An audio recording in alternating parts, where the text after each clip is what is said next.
कि आखिर कोरंगी के रहने वाले हैं तो कराची के ही रहने वाले, कराची के ही लोग हैं, लेकिन क्यों उनको सेपरेट कर दिया जाता है कि वो कोरंगी से आए हैं। बाज़ दफ़ा उनके लिए जॉब ढूंढना भी मुश्किल होता है, बाज़ दफ़ा उनको अच्छी एजुकेशन हो के, अच्छा उनका ब्रॉटअप हो के नहीं उनको कंसीडर किया जाता कि वो कोरंगी के रहने वाले।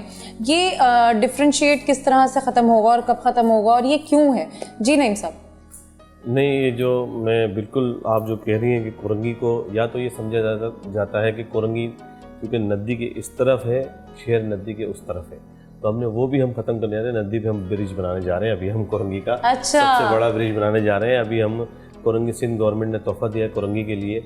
जब बारिशें होती थी आप देखते थे कोरंगी लांडी कट जाया करता था शहर से, तो इंशाल्लाह अब इस दफ़ा नहीं होगा और बहुत तेज़ी से उस पर काम जारी है। दूसरी बात बताऊँ कि आपको कोरंगी इंडस्ट्रियल एरिया इतना बड़ा इंडस्ट्रियल एरिया है, पाकिस्तान का सबसे बड़ा इंडस्ट्रियल एरिया इस कोरंगी ज़िले के अंदर मौजूद है। हमने काटी से भी एक मीटिंग की थी, एक क्या अब हम तो मुत्तहिद मीटिंग की काटी से, सिर्फ कोरंगी के नौजवानों के लिए नौकरी के हवाले से। तो मैं ये समझता हूँ काटी ने यकीन दहानी कराई है मुझको, और इंशाल्लाह बहुत जल्द हमने एक बेरोज़गार सेल का हम एहतमाम करने जा रहे हैं, जो ये हमारे कंप्लेंट सेंटर के अंदर भी उसके अंदर आज होगा। वो लोग हमें अपनी एप्लीकेशन देंगे अपनी डेटे के साथ, वो हम डेटा उसकी एप्लीकेशन फॉरवर्ड कर देंगे काटी के ऑफिस।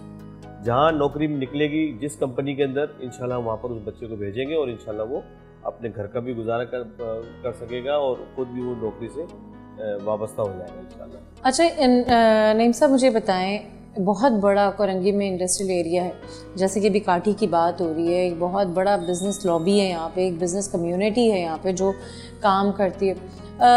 नॉर्मली अगर हम देखें, अगर हम इंटरनेशनल ट्रैवल भी रहें या थोड़ा सा हम क्लाइमेट के हवाले से बात करें, तो रेजिडेंट्स को थोड़ा सा जितनी ये इस तरह की जगहें होती हैं जो इंडस्ट्रियल एरिया होता है उससे डिस्टेंस रखा जाता है।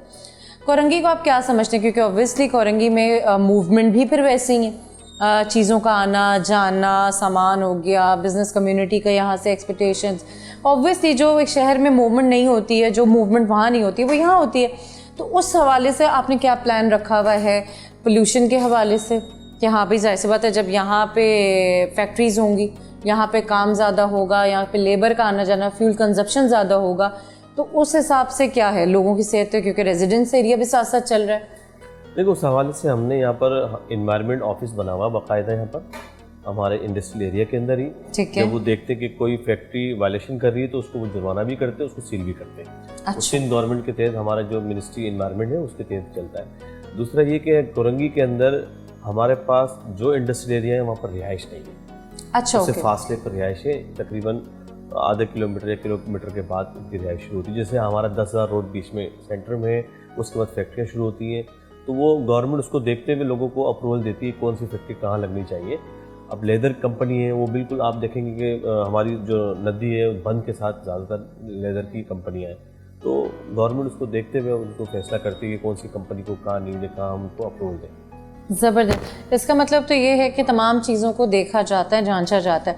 अच्छा, आपने जब यहाँ पे, जैसे आपने बताया, जब आप ने कोरंगी को ज्वाइन किया, आपको इतना कम अरसा हुआ है, चीज़ों को अभी आपने करना शुरू कर दिया, सिर्फ आप बातें ही नहीं, आप इम्प्रूवमेंट भी कर रहे हैं। किस चीज़ को आपने सबसे पहले टारगेट किया कि मुझे ये काम सबसे पहले करना है? क्योंकि ऑब्वियसली बहुत लंबी लिस्ट है कामों की और आपको कोई ऐसी जगह नहीं मिली जिस पे ये कहा जाए कि चलो ये थोड़ा बहुत हो गया, थोड़ा बहुत करना है। यहाँ तो आप ये समझे ना, फ्रॉम द बॉटम आपने सारा काम करना था। तो किस चीज़ पे आपने सबसे पहले, क्योंकि इतनी अब तो सारी जगह सारा मूवमेंट आपका फैल गया कि हाँ भाई अब ये भी ग्रिप में आ गई, ये भी ग्रिप में आ गया, सबसे पहला टारगेट क्या था जिससे आपको अप्रिसिएशन मिली? सबसे पहला टारगेट था हमारा ईद उल अज़हा था। उसकी अलाइशों को ठिकाने लगाने का हमारे पर जो टारगेट था। हमने जैसे जून के अंदर हमने चेयरमैनशिप में जैसे मैं आया हूँ, मैंने हलफ लिया, उसके बाद हमारा ईद उल अज़हा आ गया था। अच्छा। और ईद उल अज़हा पर आपने उस वक्त पिछली साल जिस तरह हमने सफाई सुथराई का ख्याल रखा, हमारी पूरी टीम मुतहरिक थी, हमारे सारे चेयरमैन थे, हमारे TMC का अमला हमारा मुतहरिक था, और अलाइशें आपको कहीं नज़र नहीं आई थी। कोरंगी के अंदर 3 दिन के अंदर सफाई सुथराई का पूरा प्रॉपर हमने इंतज़ाम किया था। फिर फौरी उसके बाद आपने इलेक्ट्रॉनिक मीडिया ने दिखाया कि कोरंगी के अंदर हमारे बहुत सारे चैनल्स जो हैं कोरंगी के अंदर हैं, उनके जो एंकर पर्सन है जो टीवी पे आके बैठे हैं, उन्होंने ये कहा, बारमला कहा कि हम कोरंगी के अल्लाह वाला टाउन से गुजरे तो हमें एलआईसी नज़र नहीं आई। पिछले साल कुछ और सूरत हाल थी, हम कोरंगी 1 नंबर से गुजरे, हम कोरंगी 2.5 से गुजरे, तो हमने बहुत ही ज़बरदस्त किस्म का, मेरी पूरी टीम ने काम किया था। फिर इसके बाद हमने फौरी तौर पर ग्रीन एंड क्लीन का कॉन्सेप्ट दिया, हमने पौधे लगाना शुरू किए, मुख्तलिफ ग्रीन बेल्टों पर ग्रीन बेल्ट हमने आबाद करना शुरू की और हमने कचरा कुंडियाँ से रिमूव करना शुरू की। तो ये हमने तोहफा दिया कोरंगी को। आप देखेंगे कोरंगी की मेन शारों पे आपको कचरा नज़र नहीं आएगा।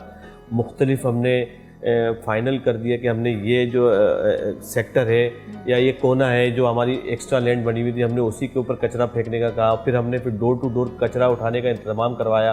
आप देखेंगे रक्षा वाले जो हमने मुख्तलिफ यूसीज़ के अंदर, हर यूसी में 4-4 रक्षे वाले हमने वहाँ पर हमने छोड़े ताकि लोगों के कचरा हमको वहाँ से उठा के वो ठिकाने लगा सके। अच्छा, हमने ये भी सहूलत दी लोगों को सिंध सोलिड वेस्ट मैनेजमेंट के बैनर तले। तो हमने ये सारे हम काम कर रहे हैं। प्लस हम इसके अंदर और मज़ीद इजाफा मैं ये कर रहा हूँ कि जहाँ हमने टीएमसी कोरंगी की तरफ से हमने एक सर्कुलर निकाला है कि जहाँ सरकारी बिल्डिंग्स होगी, जहाँ पार्क होंगे, जहाँ स्कूल होंगे, जहाँ ग्राउंड्स होंगे, जहाँ नाले होंगे, वहाँ कचरा कुंडी किसी सूरत में भी नहीं होगी। उस पर हमने तकरीबन हमारा 50-50 है, हमने उस पर काम कर रहे हैं। इंशाल्लाह बहुत जल्द 1 महीने में 1.5 महीने में रिजल्ट आएगा। 100% इंशाल्लाह ये काम हो जाएगा हमारा। ज़बरदस्त।